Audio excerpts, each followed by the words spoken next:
Good day once again, Renovers, and today we are going to be dealing with the part 10 of our first series in the JAMB syllabus, and that's going to be under living organisms. We will be exploring cytoskeleton in relation to their structures and also appreciate the functions they perform. Now, before we proceed, what do we really mean by cytoskeleton? Just the same we have it when we talk about the normal human skeleton. I would say that skeleton gives shape, rigidity, and support to a living thing. That's the same thing the general cytoskeleton does. You can break this word down into cyto. Whenever you hear the word cyto, it means cell. And whenever you hear the word skeleton, you understand it simply means support system and rigidity system. You understand what I'm saying? So, cytoskeleton is simply the skeleton of the cell that wants to give rigidity. It wants to give rigidity. It wants to give shape. Are you getting that now? It wants to give support. It wants to give support and even aid movement, right, within the cell. So that's what cytoskeleton does. Now, these cytoskeleton are divided into three major materials. Are you getting that now? So we have three major types of cytoskeletal materials. And what are those three major types of cytoskeletal materials? That's what you see on the board. Now, when JAMB want to ask you questions in this aspect, they can just tell you which of the following is not a cytoskeletal material, or which of the following material are not necessary or utilized in support within a cell or of a cell. So you have to be conversant that there are three major kinds of cytoskeletal materials within a cell. And what are they? We have this first one you see here. We call it the microfilament. We call it the microfilament. So we have the microfilament. We also have this guy here that forms a tube long structure here, and that one they call it the intermediate filament. They call it the intermediate filament. So we said earlier, the first one we said we had the microfilament. Are you seeing it here now? And then we have the intermediate filament. It's very, very simple. It's very, very direct. You just have to follow suit. This last one you have here is called the microtubulus. The microtubulus. Are you there now? So we have the microfilament, we have the intermediate filament, and we have the microtubulus. Are we there now? This microfilament, let's start from there. This microfilament here is commonly called actin. I get it now. It's commonly called actin, or you can say that the major active protein subunit present in the microfilament is actin. That's the major subunit present in the microfilament. Now, what does actin or the microfilament do? Let's start from there. What are the functions of this component? Now, the microfilament, which contains actin, can interact with myosin. You see it now? So I say that myosin plus actin from the microfilament. So myosin can interact with actin to initiate contraction in muscle. That means it will initiate muscular contraction. And you know that we need this muscular contraction, right, for movement. We need this muscular contraction for movement. So therefore you find them more within skeletal muscles. You find them more within skeletal muscles. So this kind of sense you find them there. Good. And that's for that. So first thing here you've understood now is that actin, which is the microfilament subunit or major constituent, interacts with myosins in skeletal muscle to initiate what? Muscular contraction, which is necessary for movement. Now, what other thing does actin do? Actin contributes to a process that we call cytokinesis. Cytokinesis. Now, remember that there is this period within a cell where you have the cell trying to divide from its cytoplasm.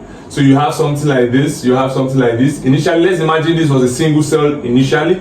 So you have this single cell here. So there's this point in time where this single cell wants to divide into two cells, and it will form something like this, right? It forms something like this. You have a furrow.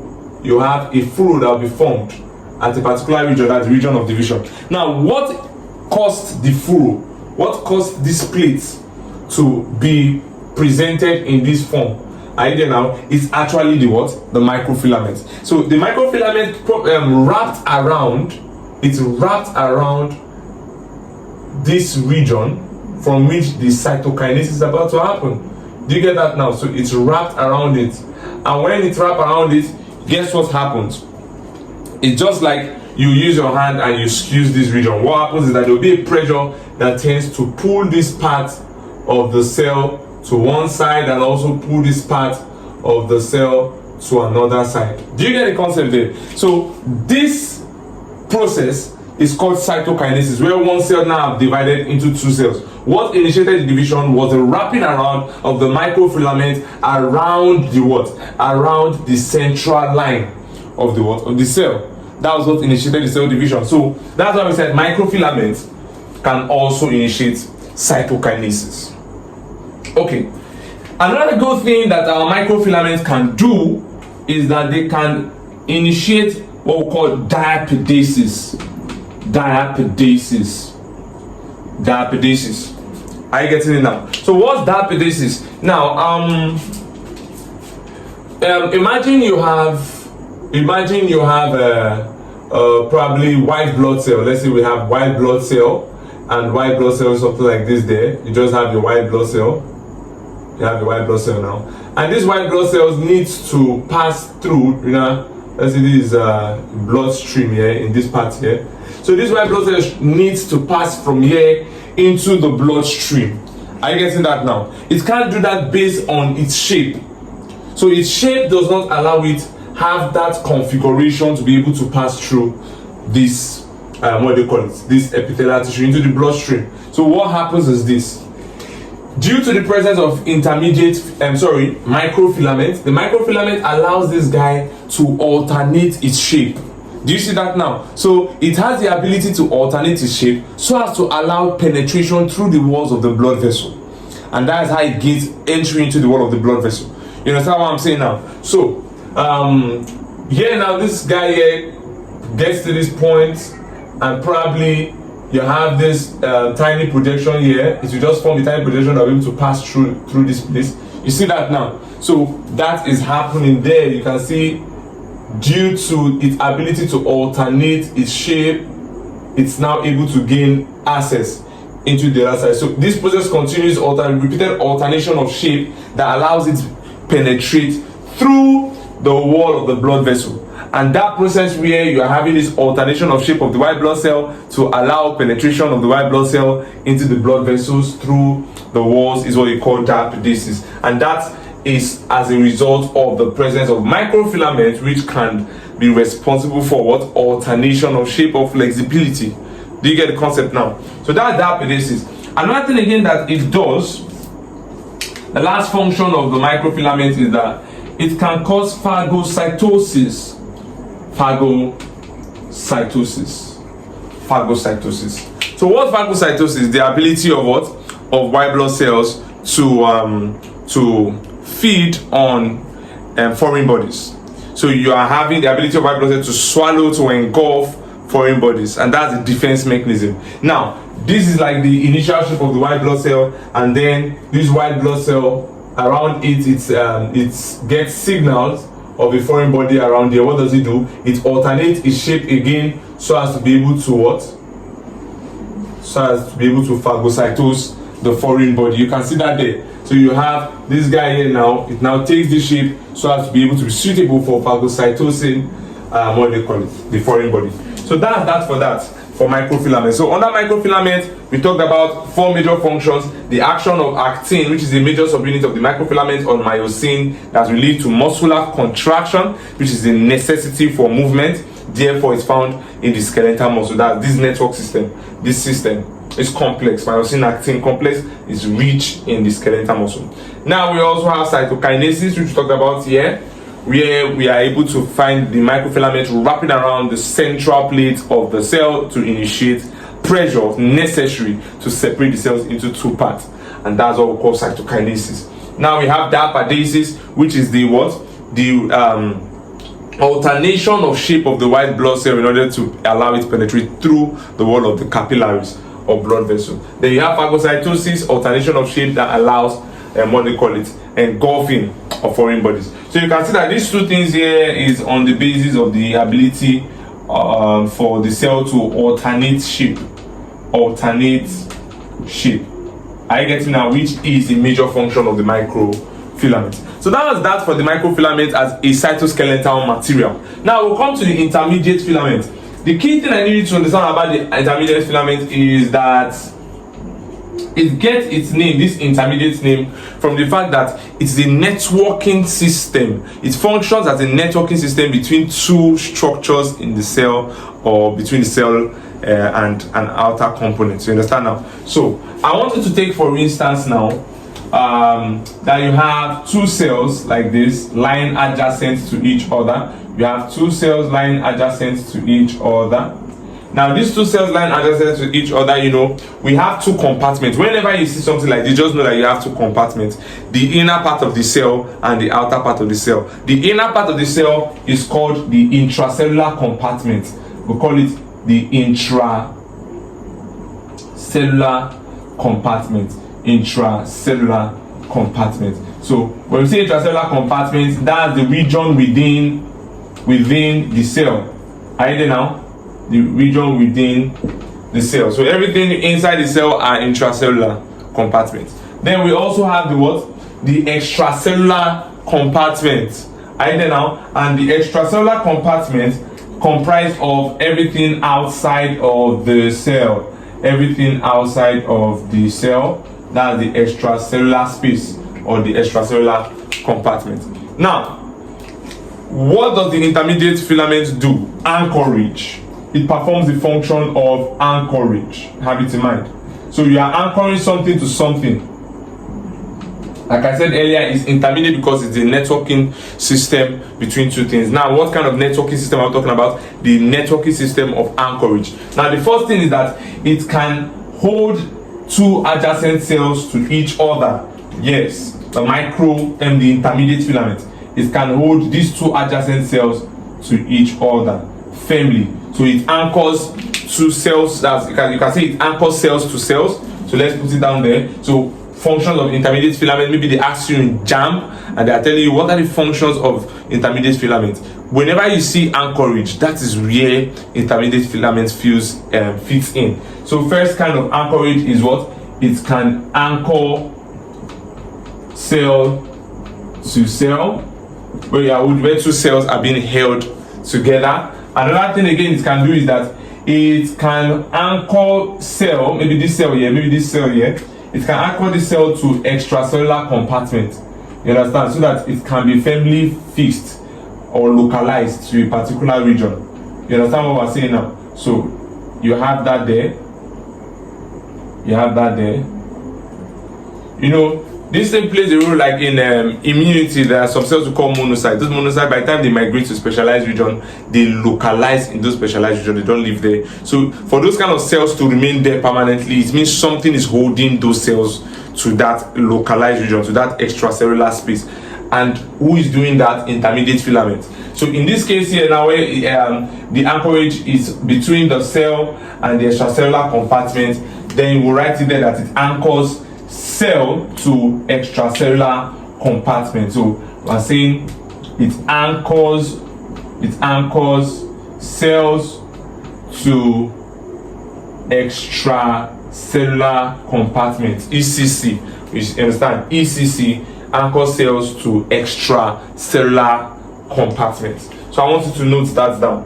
Another thing again it does is this. Remember, like within the cell, you have organelles. You have organelles, all sorts of organelles. You have mitochondria, you have lysosome, you have nucleus somewhere there. You understand? In the cell, different kind of things in the cell. So those things in the cells are not just floating up and down, right? They're not just floating up and down. Something holds each of those organelles fixed to a particular point, and that is also the intermediate filament. In this case, now it is holding what? Organelles to what? To cytoplasm. It's keeping the organelles firm within a specific region of the cytoplasm. So you can say cells to because the cytoplasm is still of the cell. So we can say it's anchoring organelles to the cytoplasm of the cell. So you can see that now. So the third thing, which is the last thing the intermediate filament does, is that it anchors what? It anchors organelles. It anchors organelles such as mitochondria, lysosome, and all those things. So it anchors organelles to where? To cytoplasm, to the cytoplasm of cells. So you are anchoring what they call it, organelles to the cytoplasm of the cell. Very simple, very direct. So intermediate filament, that's this function there, is all about anchoring. Now let's come here now, microtubulus. Now microtubulus, just like when we talk about microfilament, the major subunit of the microfilament was actin, right? In microtubulus, the major component or protein subunit of the microtubulus is tubulin. Very, very interesting, very straightforward, right? Tubulin, just as the name implies, tubulin. All right, good. Let me just demarcate this for clarity's sake. So tubulin here now is this structure here. What is the major function of tubulin? Microtubulus, which contains tubulin, performs the function of cell division. It contributes to cell division. Now, how? Now, during metaphase of the mitosis division, something happens there where you have cells like this, right? So you have, let me do that here. So you have chromosomes line up like this. There's a chromosome like this, right? They line up like this, and at this center here, which we call the centromere, right? So during that phase, there is this point in time when we know, they are numerous in number, about a number of chromosomes like that line up at the equatorial plates during metaphase. If you recall vividly, you have these lines here, which usually they will tell you are the spindle fibers that connect to this thing, contain microtubulus. Now let me tell you something. These microtubulus are formed from 13 strands of microfilaments. This is a very important JAMB question. Microtubulus are formed from 13 strands of microfilaments. Very, very important for you to know that. Very, very important. Now, those things, those structures, those fiber that holds or connect themselves to the centromere, do that via the aid of a protein we call kinetochore. So we have a kinetochore around this region here. Let me use red to signify that. So you have a kinetochore around this region. So what happens is this: during that metaphase, the microtubulus that are rich in tubulin, that's these lines here, they are rich in tubulin, microtubulus, begins to pull adjacent to each other. They pull in opposite directions, and when that pulling happens, it's doing what? It is separating these chromosomes into what we call sister chromatids. So you have something like this from there. Instead of the diagram to look like this, each one will now stay on its own. You understand what I'm saying now? Each one will now stay on its own, and at that point you are calling them sister chromatids. And when that happens, that is when cytokinesis want to proceed. That's when division will want to actually happen. Are you there now? So that's why we said it contributes to cell division by doing what? By helping to do what? To separate what? What is separating? Is helping to separate chromosomes. Is helping to separate chromosomes into what? Into sister chromatids. Yes. Are you there now? So chromatids, just take home now. Chromatids that join together at the centromere is called a chromosome, right? Good. It forms a chromosome. So when they do that, the microtubulus usually we connect to that centromere through a protein called kinetochore. So during cell division metaphase, that microtubule start pulling in opposite direction and separate the sister chromatids into two parts, which is a necessary part in cell division. So in mitotic cell division. So very good, you take note of that. Another thing again that the microtubulus does is this. I want you to look at this guy here, right on the top and bottom part of the microtubulus. They are important structures. They are very important structures. Yes. This guy here is called dynein. It's called dynein. You see, when JAMB asks OBJ questions, you need to be very knowledgeable and very vast, because biology is very wide. You understand? You have to be very vast so as not to be taken up your heels suddenly. You have to know what you are doing and be very, very detailed. You understand what I'm saying now? So, good. This guy here is called dynein. It's called dynein. It's called dynein. Yes.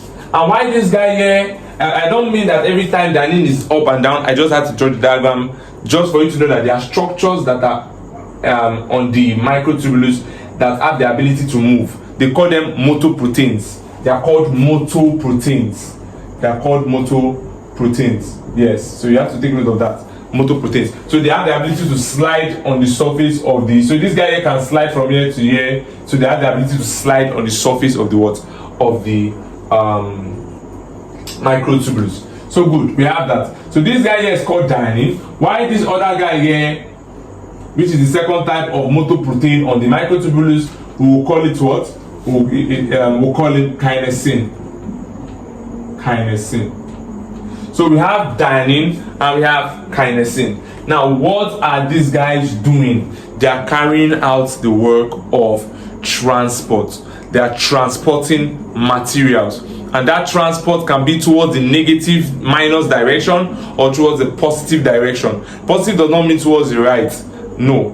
When we say you are moving towards the positive direction, that means you are carrying out what we call an anti-retrograde transport, where you are moving materials from their source to other regions. That from their source where they are produced to other regions. Are you there now? Why the other one, which is the minus movement, is when, or the negative movement is when you are moving from a particular region back to their source. So whenever you are moving, whenever a material is about to be moved from a particular region back to its source, are you there now? That is back to where it was produced from. That kind of transport is usually carried out by dynein. You have to know this. It's usually carried out by dynein. So dynein does the negative transportation. It does the negative transportation. That negative transportation, we call it retrograde transport. So I will put it here now. So we are saying that there is the presence of motoprotein. You can see that now. There is presence of motoprotein, right? Motoprotein. And what are the two motoprotein we mentioned? We mentioned dynein. We mentioned dynein. And we also mentioned what? And we also mentioned kinesin. We also mentioned kinesin. So what I say dynein is doing is allowing what we call negative transport, while kinesin is allowing positive transport. And I explained negative transport to you. That means you are moving materials from other locations back to their source. So that's like a negative kind of movement. You are returning back. So that kind of movement is terminalized retrograde. Are you there now? Why this kinesin kind of motion that is happening with kinesin, that one we call it what? Anterograde.